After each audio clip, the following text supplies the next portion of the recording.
Try na ba kayong magsugba sa dagat, magkilaw ng napakaraming karne at lagyan ng maraming sili at mag-food trip na piningon nani? What's up sa inyo guys? For today's video ay sobrang init ng panahon ay naisipan na namin pumunta ng dagat. At so ayan na nga nangukab na kami sa kaldero at nakuha na namin ang mga pakaraming bahaw.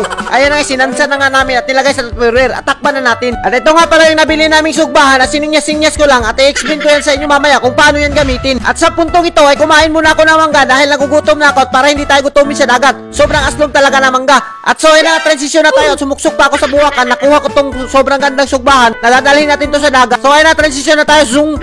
At ayan na nga, dito na tayo sa napakagandang dagat natin dahil hindi na tayo nakapunta, matagal-tagal na hindi na tayo nakabalik ng dagat, kaya susulitin natin to ngayon. At ayan na nga yung sugbahan natin, may magandang screen pa. As you can see naman guys, may mga tiil pa siya na napakaganda rin. At flexible talaga to, kahit saan mo ibutang ay talagang komportable siya. At as you can see naman guys, pwede mong birabirahin yung screen niya at ibubutang na natin ang uling na napakasarap at ilagay na natin yung screen. At ayan na nga si Ivy, sinugdan niya na paghaling dahil talagang magsusugba na kami at hiniwa ko na yung manok na binili pa namin sa merkado ng palengke. At sa puntong ito, hiniwa ko na parang manginasal at yung unod ng baboy naman ay hiwain natin na parang lalat dahil gagawin natin yung sangyupsal na sobrang sarap at lagyan na natin ng magic sarap at kumut-kumutin natin. At ayan na nga, sa puntong ito, hinimula na nga namin sugbahin yung mga manok na napakaganda at napakasarap. As you can see naman guys, talagang nagkukupol na sugba kami dito na sobrang sarap talaga dahil talagang nagkikwentuhan kami na Ivy dito. At ayan na nga, napagod na nga yung sinugba namin habang nagkikwentuhan kami dahil hindi namin nabantayan. At sa puntong ito, dumating na yung mga nagatay namin ng isda. Sumat na nga muna ako ng Red Horse dahil pampalamig daw ng utak.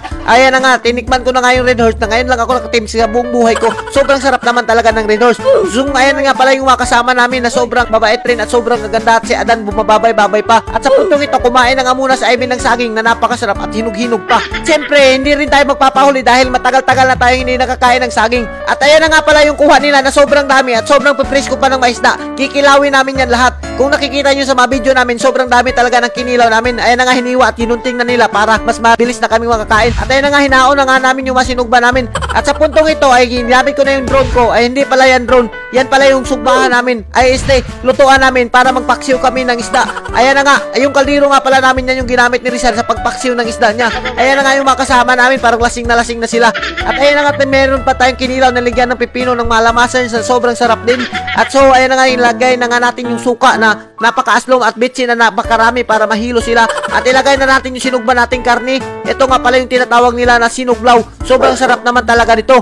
At syempre, hindi sasarap yung kinilaw kapag hindi mo nilagyan ng napakaraming sili na sobrang sarap at sobrang anghang pa. At kumut-kumutin natin para mas lalong sumarap at malang malasahan nila yung kamay ko.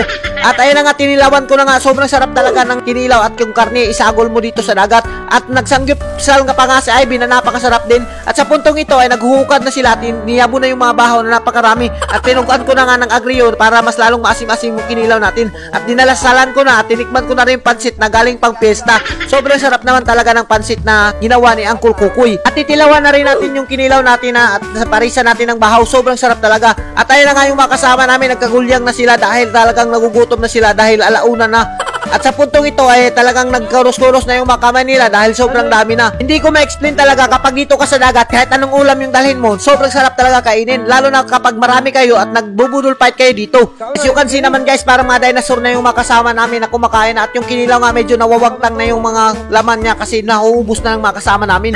Napakasarap talaga ng buhay namin dito sa probinsya guys. Tamang pagkain-kain lang. Hindi mo na kailangan gumastos ng marami para makakain at mabusog. At ayan na nga si Adan, talagang kumasok na siya. Talagang sumuksok na siya sa kainan. At yung pansit nga medyo hindi na alin pero sobrang sarap talaga ng pansit. At yung pinaksiw at yung sangyupsal na Ivy na tinikman ko na rin, nilagyan ng repolyo na napakasarap.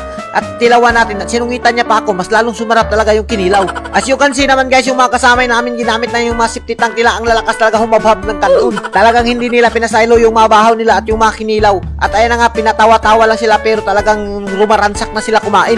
Hindi talaga nila pinasaylo yung bahaw, talagang nawawagtang na yung bahaw sa kakakain nila. Pero to tell you honestly guys, sobrang ganda talaga at sobrang sarap kumain sa dagat. At ito nga pala yung dagat namin na napakaganda at pataob na. Medyo pauwi na kami dito dahil baka maabutan kami ng taob. So hanggang dito na lang kami. Mabuhay kayo hanggat gusto nyo. Sa mga nanonood dyan, shout out sa inyo. Mabuhay kayo hanggang gusto nyo.